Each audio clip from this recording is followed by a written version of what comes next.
Heading into week 4 of the fantasy basketball season, we are going to break down all of the weekly schedule, the streaming targets for points leagues and category leagues, when to get players on back-to-backs. Let's talk about week 4. Let's go! Jordan open. Chicago with the lead. Bryant to Shaq. Not a game. We talking about practice. LeBron James with no regard for human life. Anything's possible. Back out to Allen. His three-pointer. Bang! Curry for three. Wow! Unbelievable. Making it rain in New York. We the North are now we the champions. Not the destination, it's the journey.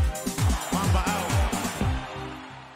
G'day and welcome to the Ball Boys Fantasy Basketball Podcast. I'm your host, Mitch Casey, and you can find me on Twitter at Ball Boys Fantasy. And today, like we said at the top of the show, guys, we are going to go through week 4, the schedule, the ads, the streaming targets for fantasy basketball. I am, just a disclaimer off the top of this podcast, I'm recording this a day earlier than I normally would because I'm going to be away for the weekend. Congratulations to Chris and Nick, who are getting married this weekend. Excuse me. So, if any of the... Jesus. Oh, sneezing already at the start of the podcast. If any of the players that I'm suggesting as ads or targets or anything like that get injured in the next 24 hours, then I apologize because I didn't know about it. But I'm recording this on Saturday my time, Friday night US time. So this will be up on the... Saturday in the US, so you guys can plan ahead for the following week. So again, just a disclaimer, if any of these guys that are targets that I list injure themselves in the games today, I don't know about it at the time of recording, so forgive me for that. But let's get started and get stuck into it straight away. We're talking week 4 preview. The games breakdown, much friendlier week when it comes to streaming possibility this week compared to last week where we had those huge 14-game slates. We had a 0-game day, a 12-game day. So this week, the maximum volume day is the Friday with 11. Tuesday also has 10 games. But otherwise, most days you'll be able to stream. And you might even, depending on your team, be able to stream nearly every single day this week. But again, we're going to go through it. Monday, we've got 4. Tuesday, we've got 10 games. Wednesday, we've got 8 games. We've got 2 games on Thursday, so low volume day on the Thursday. Friday, we've got 11. Saturday, we've got 6. And on Sunday, we have 9. So pretty easy week to get in a lot of games played from our fantasy basketball streams. So we can be very effective in targeting guys that are going to help us in certain categories or in points if you're in a points league. So very important week to be across the streaming targets. And now that we are getting into week 4, you'll have a better understanding of where you're sitting in your fantasy basketball league as well. So if you are starting to drop down and you've been holding some injury guys or holding guys that are a bit more long-term stashes or high upside plays, and they're not paying off for whatever reason, this is definitely the time of year where I go, okay, if I need to win and get some, keep myself in the playoff picture, then I'm going to be dropping some of those guys that aren't performing now to start to get those streams going. And in a week like this where it is possible to do so, it definitely favors that kind of a strategy. So if you've been holding on to, I don't know, say you picked up a Tari Eason or something like that and it's just not happening, or I can't think of anyone's name off the top of my head, but if you're holding on to even underperforming players like an Andrew Wiggins or anything like that, you're just holding and holding and holding and you're falling down the standings or anything like that, I do think that by week 4, we need to start making some moves to start to put some wins on the board. If you're at the top of your standings, you've got a bit more luxury on your side to maybe, pick up some guys that are dropped that are, not performing well. If a Markel Fultz is there or if someone else is getting dropped like a J'Anthony Melton, and wait and see see how things go. But if you're down sort of the bottom half of the standings, I do think you need to start to hustle. So that is the schedule breakdown for the games. Next up, we're going to talk about the who's got 2 games, who's got 3 games, and 4 games. So this is primarily for the weekly changes leagues. And just quietly, guys, if you are in a fantasy basketball league or if you yourself are playing fantasy basketball and you're sick and tired of having to check the lineups and the injury reports every single day and it's doing your head in, it feels like a full-time job, can I really recommend joining or next season changing your league to a weekly changes league? It is there's some pros and cons with it. There's a little bit of a luck factor. Say the first game of the week, one of your players goes down and they're injured. That sucks, but you're all in the same boat in that point of view.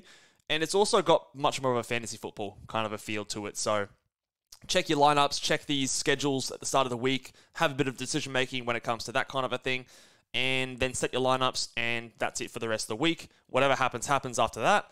And you've also got more ability to stash players and things like that. You can, go for some more high upside holds and things like that, handcuff and all these kind of tactics become more available in a weekly changes league. So I know it's not a very popular format, and most leagues are daily changes, but I do see a lot of people complaining about the fact that fantasy basketball, there's so many things happening every day and you've got to stay across it to be competitive.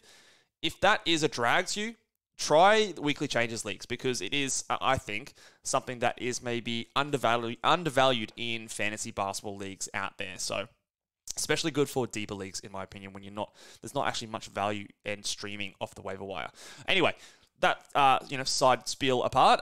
2 games this week. We've got the Houston Rockets, the Indiana Pacers, and the LA Clippers. Of these teams, the Clippers, you're still probably starting Kawhis and PGs and James Hardens, but you're not starting probably a Hartenstein or a Russell Westbrook or a Norm Powell or anything like that. You're not starting in Houston. Maybe it's an Alperen Şengün. He's kind of on the borderline, depending on your other options that you could potentially substitute in ahead of him. Fred VanVleet, similar on the borderline. But other guys like a Jabari Smith Jr., Dylan Brooks, as well as they've been playing, you're probably not going to be wanting to start them in a weekly changes leagues. And in Indiana, you are starting Tyrese Halliburton. He is still someone you're definitely going to want to start.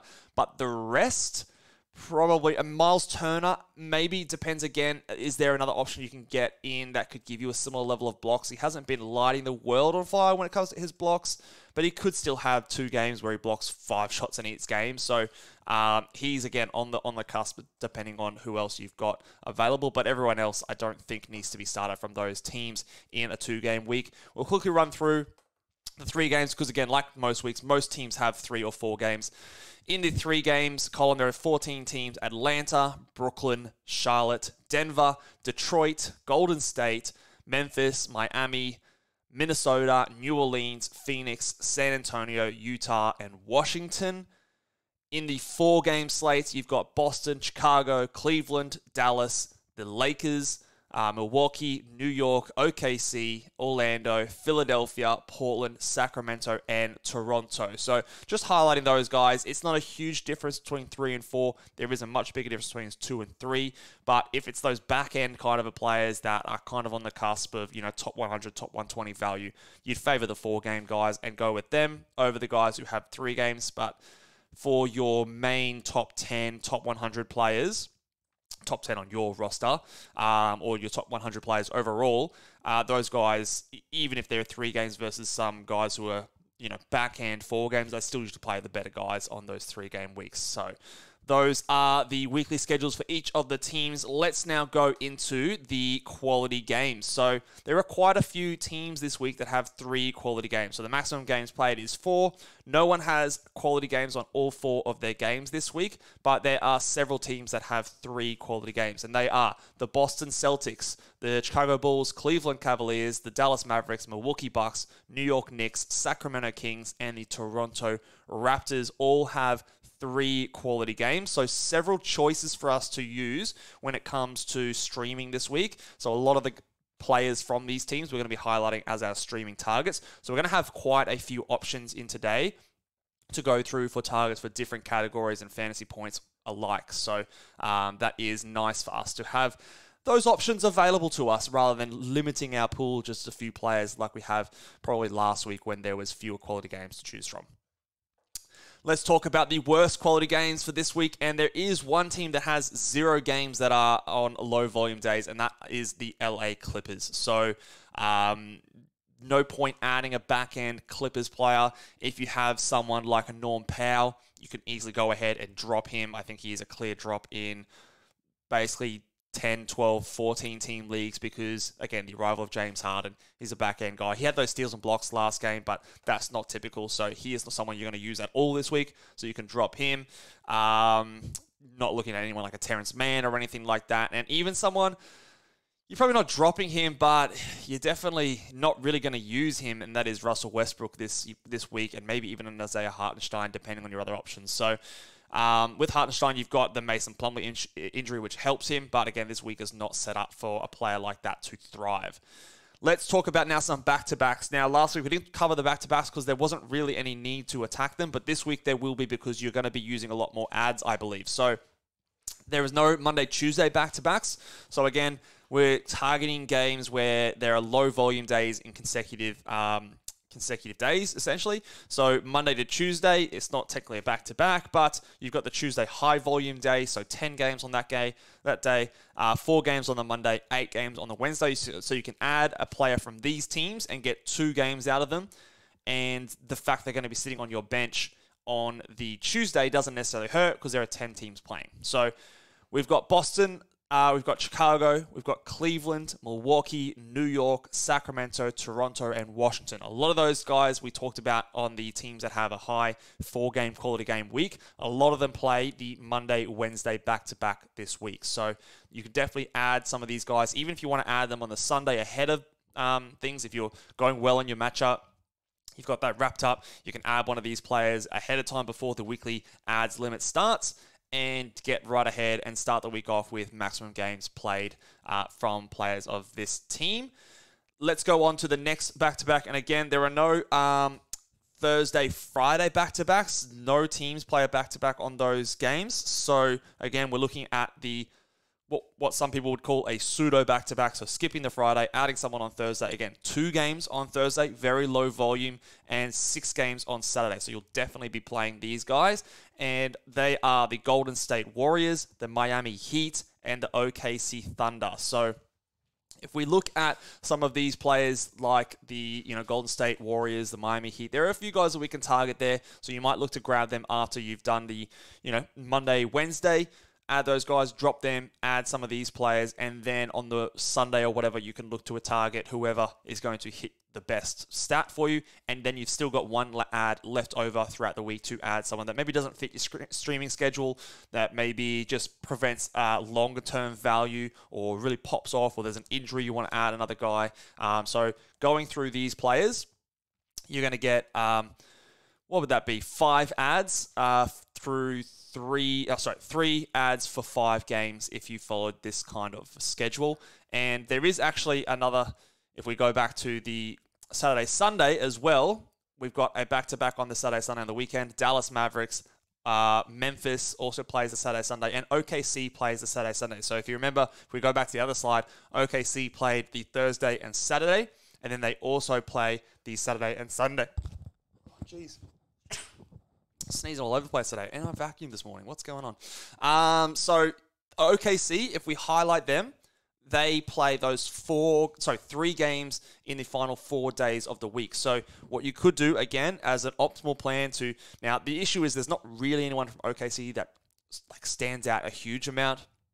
But if you wanted to maximize games played with a minimum amount of ads, you could add someone on those Monday, Wednesday back-to-backs, get 2 games out of that ad, and then you can add an OKC player on the Thursday, Saturday, and Sunday, and that way you'll get 5 games played with just 2 ads on the week. You've still got 2 ads left over if you want to do anything else with them. So that's how the back-to-backs break down this week. We're now going to go into the streaming targets, and I heard your pleas, and I am adding in fantasy points streamers. So if you are in a points leagues, these are probably just the 4 players. I've got 4 players here, but players that I think are going to have a lot of value this week.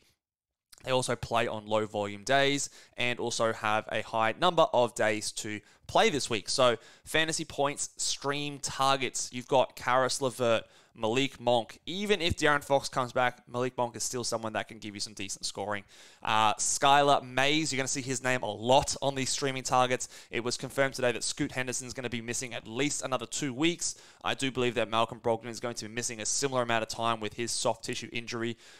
You've also still got Simons out. So Skylar Mays is literally the only point guard player left on the Portland Trailblazers. And as we saw last game, he can put up assists and points and steals. And that is all very good for fantasy scoring. So he is on here. And Bobby Portis, Milwaukee has the 3 quality games this week. And you can definitely get him. And he's a decent fantasy points scorer in there as well.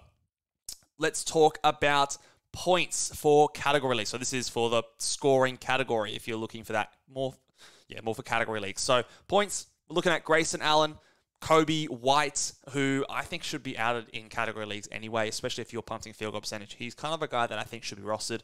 Malik Monk, as we talked about as well. Karis LeVert, similar sort of thing. And Tim Hardaway Jr. will get his shots up. The next category we're looking at for threes, as you can see, lots of options for 3-point streaming this week. It's much easier, I've found, going through the research for this podcast, much easier to target those guard stats than it is to target the big man stats, at least for players who are available in most leagues. So the threes streamers are very easy to come by. We've talked about this before, but some 3-point targets you can say, and I've kind of tried to list them in terms of my ranking order. Again, if things change and some people are out, later on during the week or anything like that, this order might mix up. But in general, I've tried to rank it from, the best option at the top to the worst option at the bottom. But I think they're all still good. Grayson Allen, Malik Monk, Grant Williams, Jay Crowder for the Bucks, Tim Hardaway Jr., Kevin Huerter for the Kings, and Sam Hauser, who is available everywhere. He is getting up some shots for the Boston Celtics, and he is shooting a lot of threes. So I think you can grab a lot of these guys. Most of them I've tried to stay under the 70%, 60% rostered on Yahoo, but I've also tried to put in a bunch of guys that are available in basically every league. So, someone like a Jay Crowder, Sam Hauser are both very widely available in a lot of leagues. The next one here, streaming targets for rebounds. Like I said, a little bit harder to get rebounds this week, but there's a few decent options. Derek Lively, I still think is a must-roster player. It might not be your team, but I think for some teams out there, he should be a must-roster player. I still got him on my industry pickup league, and I've not once really considered dropping him at all. Derek Lively is someone who should be, in fact, I believe I've just spelled his name wrong there, and I'm going to pick that up because he's got a weird spelling of Derek. So we're going to fix that up. So he is there. He was sick and he's questionable, I think, for today, but I do believe, or I cross my fingers, that he'll be good to go next week. Josh Hart is in there. He's a guard type player, but can get a lot of rebounds. Bobby Portis and Isaiah Hartenstein. Hartenstein is basically available everywhere, so he is someone that he doesn't need a whole lot of minutes, but can still get some decent rebounds. And if you see Mitchell Robinson get into foul trouble or anything like that, can really pop off. For the assists here, Skylar Mays is the number 1 target. You could see him averaging 6 or 7 assists over the next couple of weeks, really. And they play 4 games this week. So I do believe that he is just a guy that I would be adding in most spots anyway, regardless of streaming schedule. He could be a player that you choose to play on those high volume days anyway. He probably will be like a top 70 player for the next 2 weeks. You'll have his issues with, maybe some poor percentages and high turnovers. But for assists, steals, and scoring, he's decent from the free throw line as well. I think that he is just a pretty priority add for the short term whilst those players are out. Malik Monk and Kyle Lowry, with the injury to Tyler Hero, Kyle Lowry is going to have to take more responsibility, playmaking, and also scoring.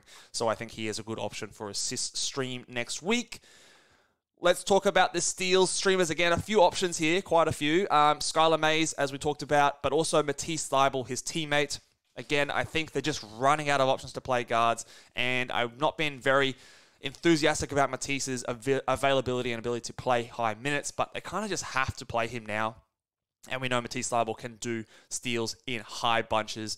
So he is out there. Alex Caruso, someone who I added in the industry pickup league. I think he's one of the best steal streamers and might even be worth an ad regardless, depending on your needs of your team. So he is a high priority ads. Those 3 guys at the top there, amazing ads for steals and can really swing the tides in those categories in your matchups if that's something you can identify as something that might be close. And steals are pretty often the category that is the tiebreaker, especially in those competitive leagues. So really big targets here for those guys. Josh Hart also, so the rebounds and steals combination quite rare. So he's a good guy to add there. And Cason Wallace. So this is the OKC player that we talked about before, them having the 3 games in 4 days.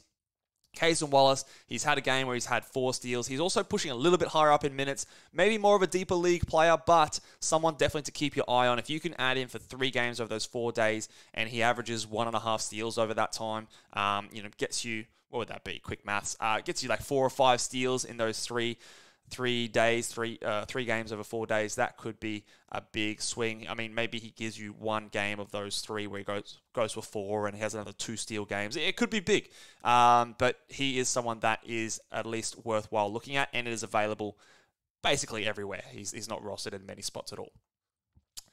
Let's talk about some blocks. Again, Derek Lively highlights this list. And again, I will highlight that I do believe he needs to be rostered in most category leagues for 12-teamers. Maybe not for 10s, but for 12s, definitely. Derek Jones, his teammate, he's getting minutes. He's looked better to his credit, to be honest. I didn't really understand it before. I still don't really get it now. I'd rather be playing Josh Green, but that is just not happening. And Derek Jones can get blocks, if nothing else. Alex Caruso, yes, he can block shots. He got some decent blocks in the last game. Maybe not as reliable as some of the bigs here, but he can pop off and have some big block games. And Isaiah, what is that spelling, Mitch? Jeez, I really tried to rush this. Isaiah Hartenstein is the last guy there. Again, available in most scenarios, as is Derek Jones. So you've got Jones and Hartenstein that are basically available in pretty much all leagues. You can go grab as a bit of a block streamer. And again, they play on the low volume days. You can stream them in and get them in on quality days. Talking about field goal percentage, a lot of the similar players here. Derek Lively, Cason Wallace, I've also highlighted.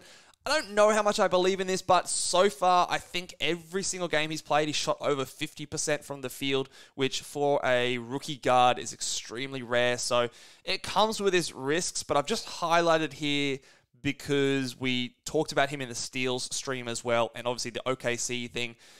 Yeah, he's played every game so far, and in every single game, he has not shot worse than 50%. He's had games where he's gone 71%, 60% on 10 attempts.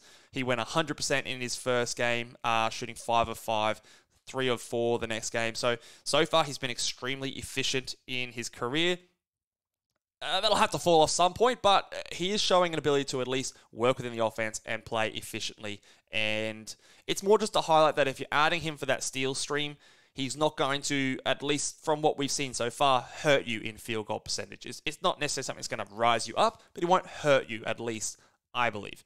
Could go wrong. Rookie guards, quite volatile. Bobby Portis, this one, he's shot 49% or 40, whatever. Yeah, I think it was 49.5% so far. It's right on the borderline, but he, on any given game, can go sort of 5 for 5 or 6 for 8 or something like that. So he is someone that at least has a chance to improve your field goal percentage. And Isaiah Hartenstein, again, really good field goal percentage player.